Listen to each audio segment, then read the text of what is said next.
News of Afrasiab, Turan's king, marching upon Iran with 100,000 warriors, reached Siavush, the Iranian king. Summoning his court, proclaimed, Afrasiab has shattered our peace, and now menaces Iran with war.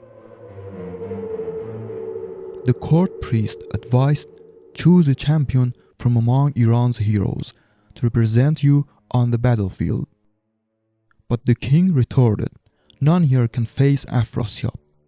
I must confront him myself. For Siavush, the Iranian prince, this was an opportunity, a chance to escape Sudabei's scheme. On this battlefield, he mused, I shall win renown and forge my own army. Approaching his father, he declared his readiness for war. Thus Siavush's fate was sealed in Turan. With a heavy heart, the king agreed, bestowing upon his son treasures, riches, and command of the Iranian army. He then summoned Rostam, Iran's greatest hero, saying, Rostam, your strength is unmatched. You are Siavush's mentor. Accompany him and protect him. Rostam obeyed. Go forth with fortune, return victorious. Siavush exhorted his warriors. Then, embracing Siavush, tears streamed down both their faces, a silent premonition of their final parting. Siavush led his army, gathering renowned warriors from every corner of the land, and entered Herat. News of the young Iranian prince and Rostam, leading an army, reached the Turanian heroes, Siavush and Barman, who promptly advanced.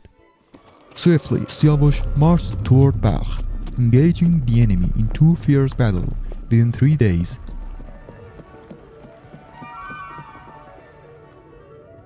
Siavush fled across the river to Afrasiab. Victorious, Siavush entered Balkh and sent word to Siavush, I have reached Balkh, victorious and in good spirits. Afrasiab and his forces are across the river. If you command, I will advance.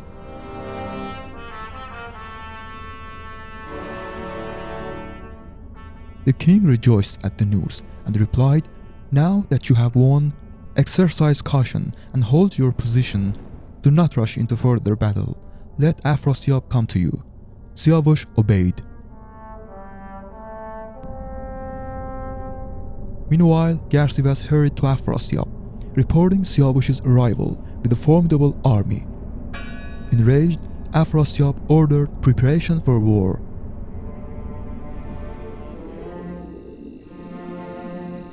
At midnight, Afrasiab awoke with a scream, disturbing the palace.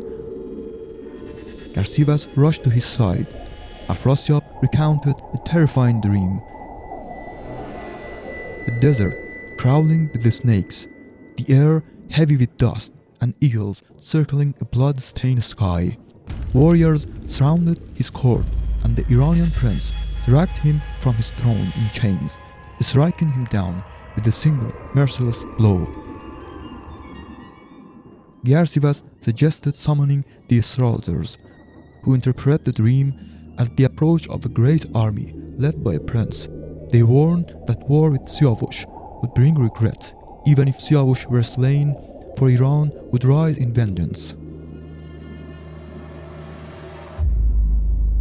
Disheartened, Afrasiab decided against war. He instructed Siavush to take 200 servants along with gifts and treasures to Siavush with a message of peace. The land on this side of the Oxus is yours, and the land on the other side is mine. Siavush received Siavush with honor. Rostam was present. Siavush conveyed Afrasiab's message of peace and presented the gifts. Rostam, pleased, replied, Be our guest for a week, so that we may consider this matter. Siavush and Rostam deliberated. Siavush suggested securing 100 hostages from Afrasiab's kin as a guarantee of good faith. they would then inform Keikavus and seek his approval for peace. That night, Siavush instructed Garsivas to assure Afrasiab that they sought no conflict, provided Turan returned the Iranian lands it held. Siavush would also write to Keikavus seeking his consent. Afrasiab, upon receiving the message, was troubled. Taking hostages would diminish his stature, yet refusing would breed suspicion. He ultimately sent 100 of his kin with lavish gifts and withdrew his forces from the Iranian territories.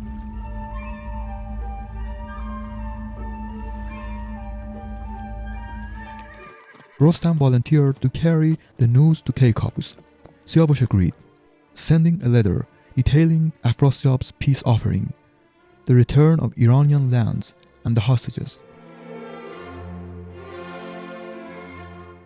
Garsivas returned to the king of Turan and praised Siavush, extolling his wisdom, courage, and virtue. Simultaneously, Rostam presented the letter to Keikavus. The king's response was a furious eruption. He rebuked Rostam, accusing him of deception, and commanded the gifts be burned, the hostages executed, and the war reignited. Rostam argued that they had followed the king's orders to await Afrasiab's aggression and pleaded against breaking the newly established peace. "Do not ask your son to break the treaty," he urged, "for I know he will not break his promise."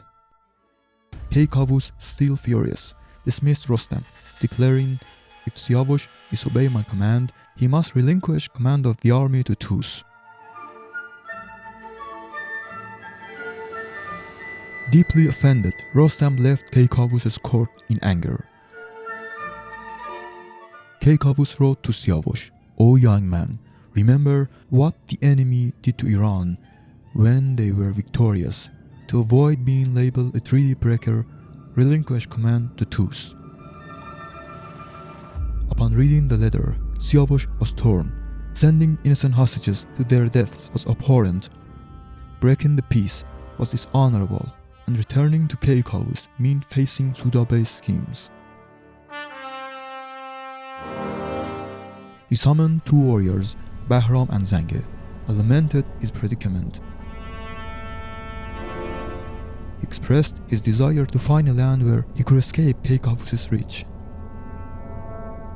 He instructed Zange to return the gifts and hostages to Afrasiab, explaining his situation and requesting safe passage through Turan. He entrusted Bahram with the command of the army until Tus arrived.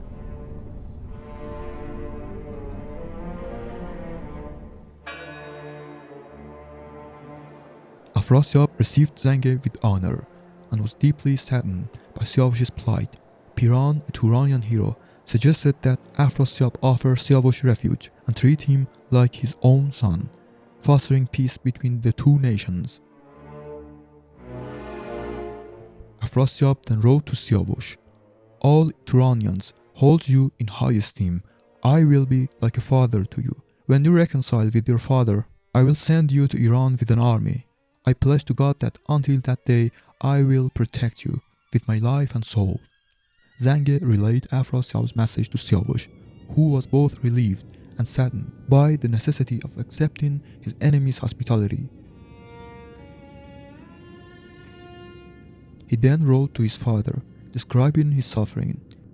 "In my youth, I always followed wisdom, but your wife Sudabe has troubled my heart, questioning the mystery of his father's animosity and his enemy's kindness. He sought not war, but peace, not destruction, but reconciliation, not hatred, but understanding." At the sunset, Siavush, with a heavy heart, journeyed toward the Oxus River, where Afrasiab's welcoming party awaited. Piran embraced Siavush, assuring him of Afrasiab's paternal affection and their loyalty. Music and song filled the air, but Siavush's thoughts lingered on Iran, and his eyes filled with tears.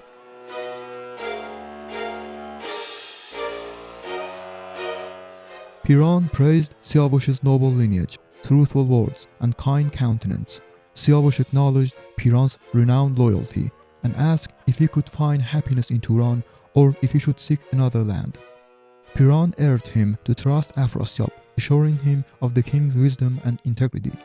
Siavush, somewhat reassured, continued his journey.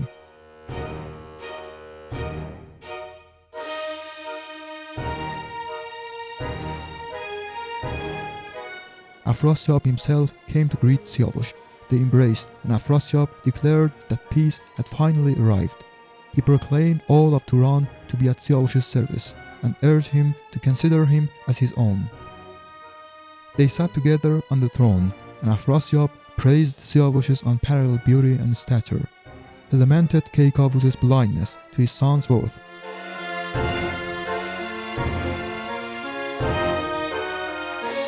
A magnificent palace was prepared for Siavush, and beautiful attendants were presented to him.